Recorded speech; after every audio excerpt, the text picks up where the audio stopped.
Hey everyone, it's Lee with Mantis Mechanics. And if you were like me as a kid, you were afraid of monsters, whether they were in an attic, in the basement, underneath your bed, or in your closet or some other dark place, you were afraid of monsters. Did you ever wonder why pretty much every kid is afraid of what lurks in those dark places?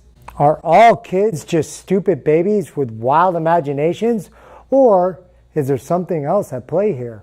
Well, it turns out some scientists believe that we evolved these instincts when we were early humans, before we had houses, before we had societies, when we were just roaming out in the wild. And when we were roaming out in the wild, there were things that wanted to eat us. Okay, this was before we had weapons, before we had guns, before we had any real way of protecting ourselves against wild animals. So if you were a predator, would you stand out where all your prey could see you so they could see you coming from a mile away? Or would you hide? Would you try to hide up in a tree? Or maybe you would try to hide behind something, or in an alleyway, or behind bush or brush that you could conceal yourself, and then when your prey walked by, you would pounce on them. Well, we instinctively know that these places are dangerous, and we try to avoid them. The problem is that we have taught ourselves to ignore these instincts. We teach ourselves that there's no such thing as that monster under the bed. Should you be afraid of monsters under the bed? You see, over time, your parents convinced you that there were no such thing as monsters. But there are monsters.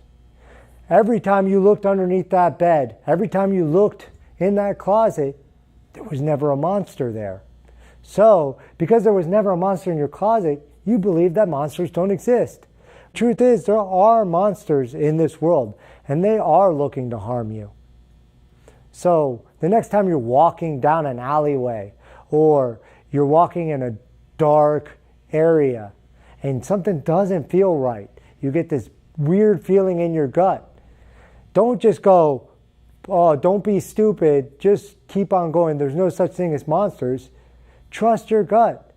How many times have you been at a scary movie and you're watching it and you're like, don't open that door, don't open that door, the killer's going to get you. And of course, what do? They open that door. Because if they didn't open that door, it wouldn't be a scary movie. It would just be a guy who avoided danger and just walked the other way. And there's nothing entertaining about that. So you want to be that guy who just walks away, makes it an uninteresting movie, right? So next time you find yourself, something doesn't feel right, you feel that feeling like you probably shouldn't open the door, just walk away, go another way. If you do this, you could prevent yourself from being a victim